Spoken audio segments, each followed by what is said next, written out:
and welcome. I hope you're good. I'm good. We thank God for another beautiful day.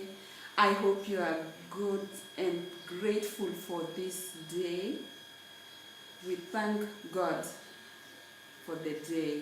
We cannot take it for granted. We have to be grateful for each and every day, every minute that God has given us. We know that that is a gift for a reason, and that's why we must live purposefully, so that at the end of each day we know that it was not in vain that we are living. Welcome. My name is Winnie Kamuya, CEO, International Renaissance Center, an international best-selling author, a speaker, and a coach. My question today: do you have the right mindset to work past the crisis?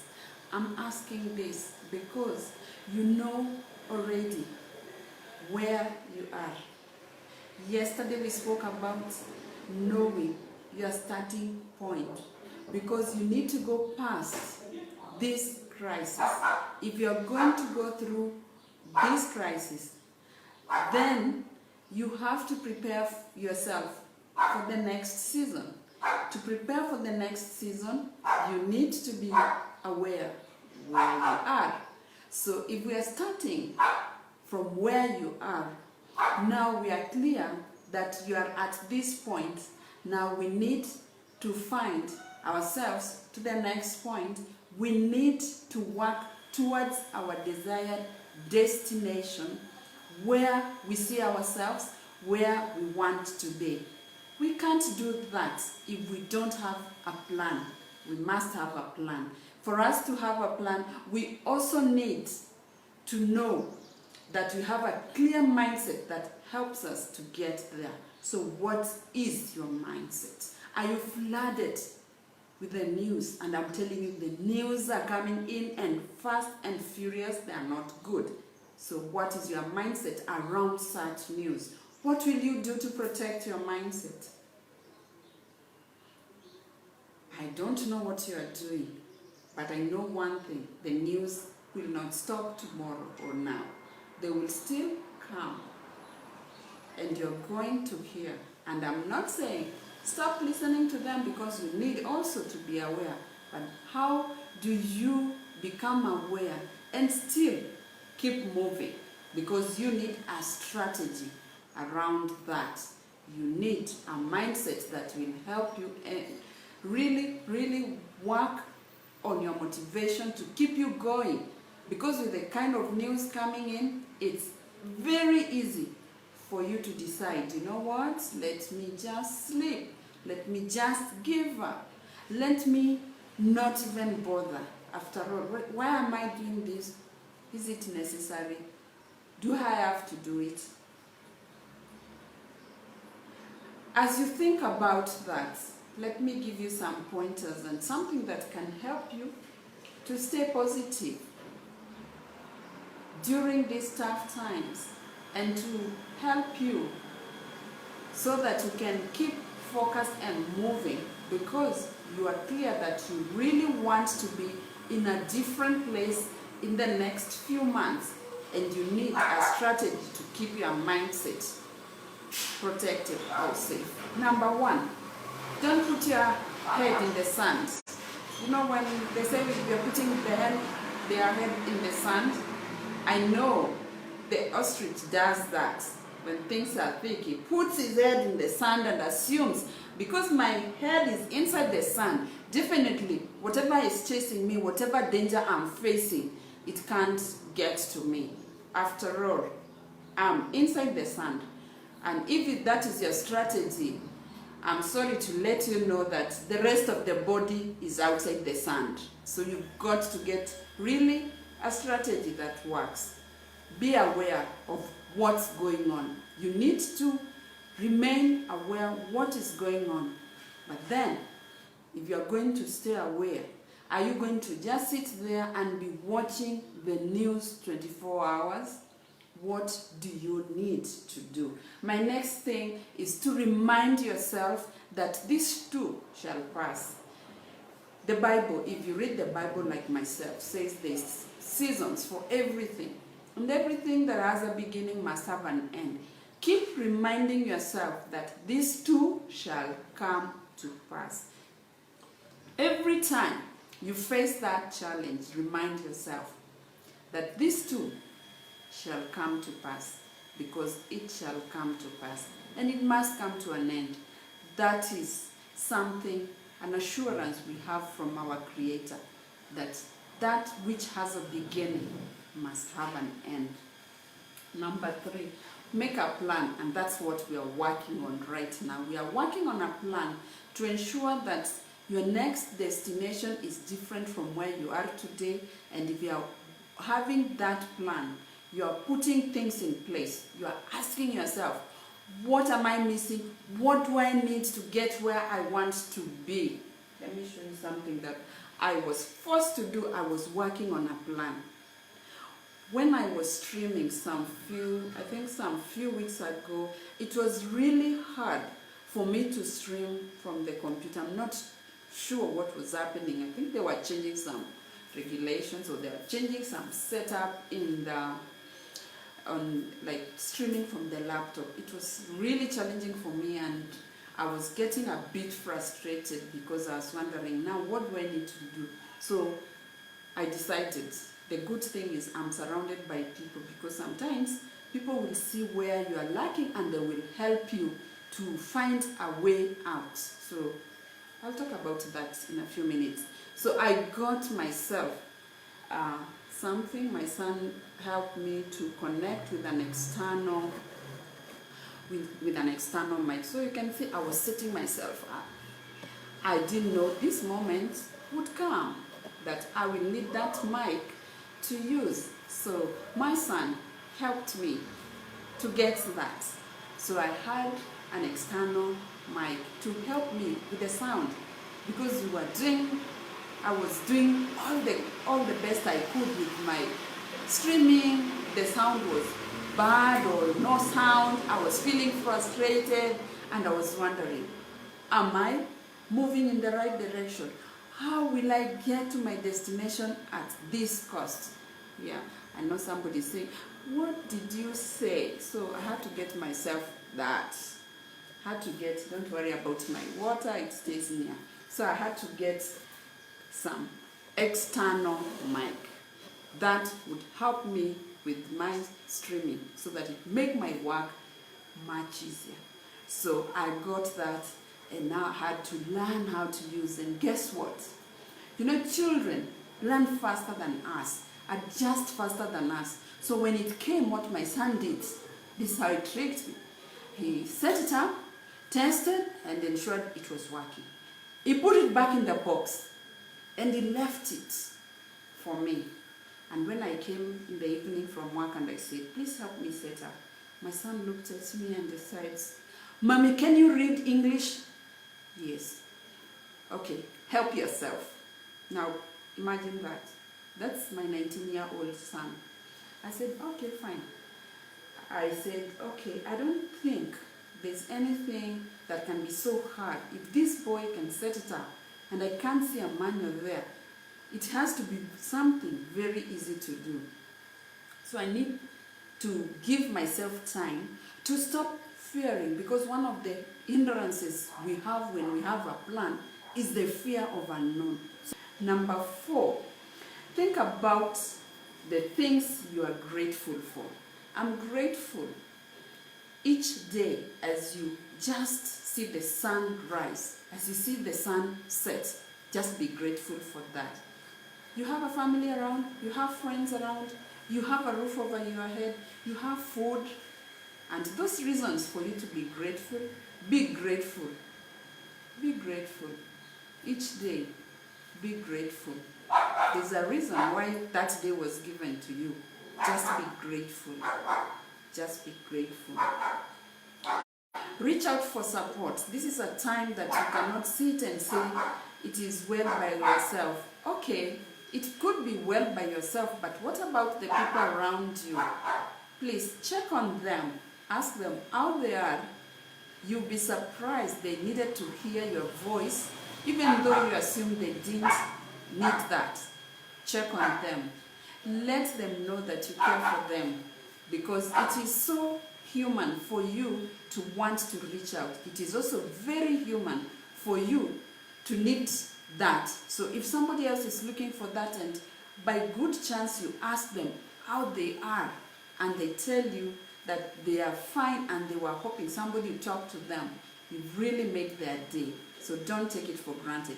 Reach out, and if need be, there could be somebody who wants or needs you to reach out to them. So reach in and reach out. Number 6, take a break. It is good sometimes when you feel it's all too much. You don't have to keep watching the sad news. You can watch a good movie that will make you laugh. Even when you are very sick, one of the things that you are recommended to watch is a comedy. Something that will make you laugh, something that will make you forget, something that will make your mind wander around in the good areas of your brain. Because when we have bad news all the time, it also works on our subconscious. We don't want to flood it with negativity. We look for something that is positive. So, number 7, journal your feelings. There is something good about writing what you are feeling.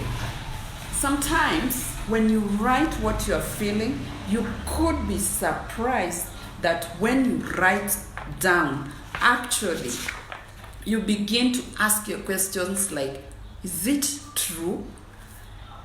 Do I need to worry about this?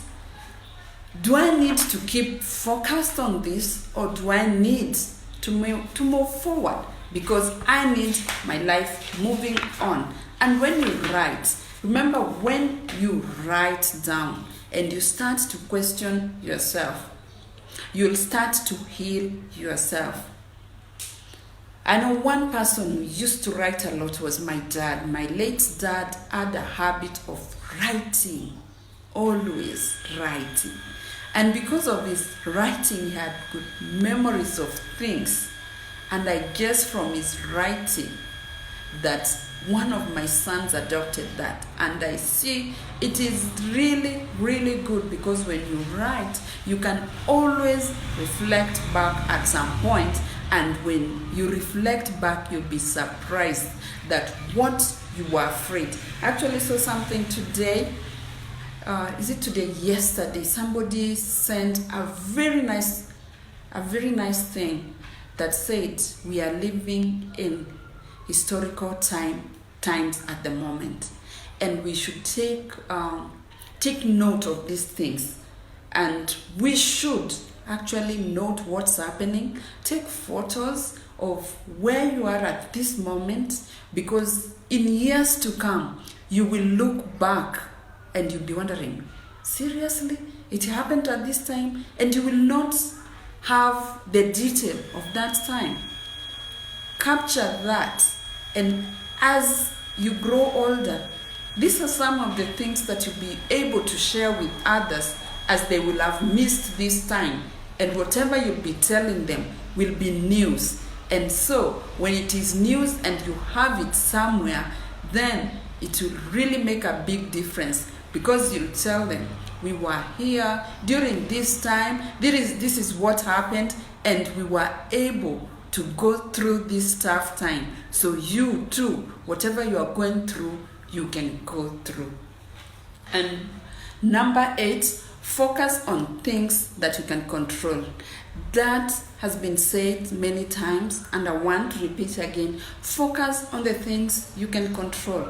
There are certain things you can control. There are certain things you can't control. And there's nothing wrong with that, because you only can do so much, and that is where your focus should be. What you can control. And thankfully, you can make a meal, which means you can control what you are going to eat. You can control how you are going to help yourself or help the family to build an immune system. That you can help. that you can do because it's within your control. Other things that you can't control, please, there's nothing much you can do about it. And that can be a source of frustration and actually stress. So it's better for you to focus on what you can control. Number 9, embrace distraction. Distraction could come in terms of the children around you. Remember, the children are from schools, colleges, they're at home, spouses at home, everyone is around, they're making plenty of noise. Even my dog doesn't care that I'm streaming at this point.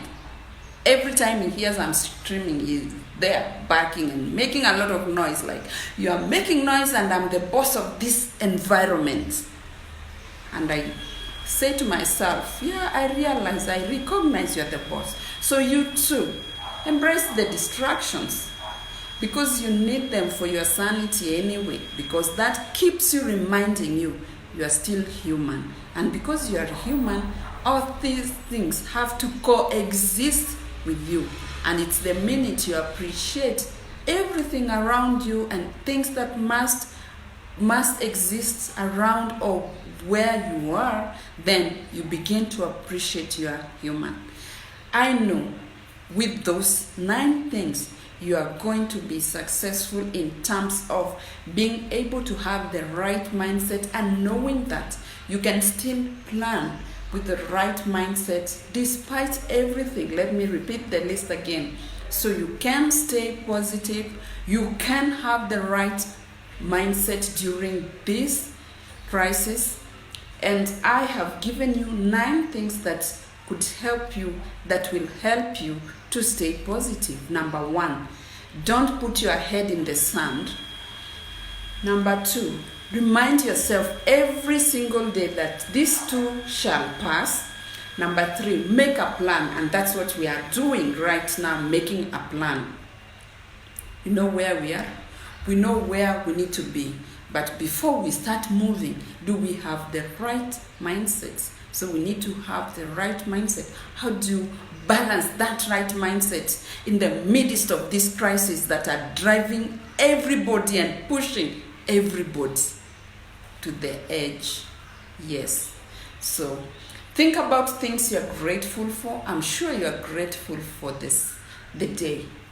Yeah, if you see the sunrise, if you see the sunset, you thank God for another day. Grateful that you are here during this historical time. You thank God for that. Number 5, reach out for support. If you need support, reach out for support. Don't ignore. Ask for help if you need it. Talk to others. They could be needing your support. Everyone needs to feel they are supported. It is at this time you feel you are no longer an island. It is at this time you appreciate those around you and your friends, family, and the people who are supporting you. They might be your friends or not. They might be your family or not. Number 6, take a break. You might need to take a break. The news are coming fast and furious. They are too negative, they are too discouraging, they are too scary, they are too worrying. And if you are just watching the news and just sitting there, you might end up not doing anything. You might just sit there and lose hope. You might sit there and be depressed. You might sit there and keep crying. You don't need that, because there is another season that is coming. It must find you in that place where you are ready to take and move forward. Number 7, journal your feeling. What are you feeling at this? What are you feeling? What is worrying you? What can you do? So what are you feeling? What are you seeing? It's so good to journal those feelings, because by journaling them, you might be able to address some of the things that you are feeling. Because if you don't journal, you might not know exactly what it is that you feel at any point of time. Focus, number 8, focus on the things you can control. And there's so many things you can control. So focus on those ones. The other things you can't control, you don't need to focus there. Embrace distraction. And I said at this point, you're home with your family. And you know what? With family, kids, pets, name it, they can really be a distraction. So if the kids come around, if the dogs are barking, if the cats are fighting, if the children are fighting, maybe it's something that you could learn from their fighting, what's going on, and it can give you some renewed energy to appreciate the people around you or your environment. So with those 9 things, I want to live and believe that you've got something to help you in your plan as you move forward, because you need to get moving, you need to have your focus, and you need to have the right mindset. In this crisis, what will you be focusing on so that you get to the point where you're supposed to be? You have to move, and you can only move with the right mindset. I believe with those 9 tips I've shared, you will be able to start moving in the right direction towards your desired destination, and that in a few months to come, you will be so proud what action you took, because with that action, you will be better placed to deal with the new stuff that you might be required to do. The new skills will be required, and you could be in that place where you can provide those skills, or you can use those skills, and you will be proud that during this time, despite the challenges, you are able to move yourself forward. I believe in you, and I know you have seen the sunrise, and you are maybe seeing the sunset like myself. You are grateful for this day. You know there are certain things you can't control. You are following every instructions that has been given to you. You know that tomorrow there's somebody who needs you, and tomorrow is another day that gives you an opportunity. You have to start right now. I know you are going to do something. I know and I believe that you are taking the right action, and you have worked on your mindset, and with all this said, you will be moving forward. Until next time, thank you so much for watching. Remember to share your feedback and your comments below, and feel free to share with your friend. Until then, I will see you next time. Goodbye for now.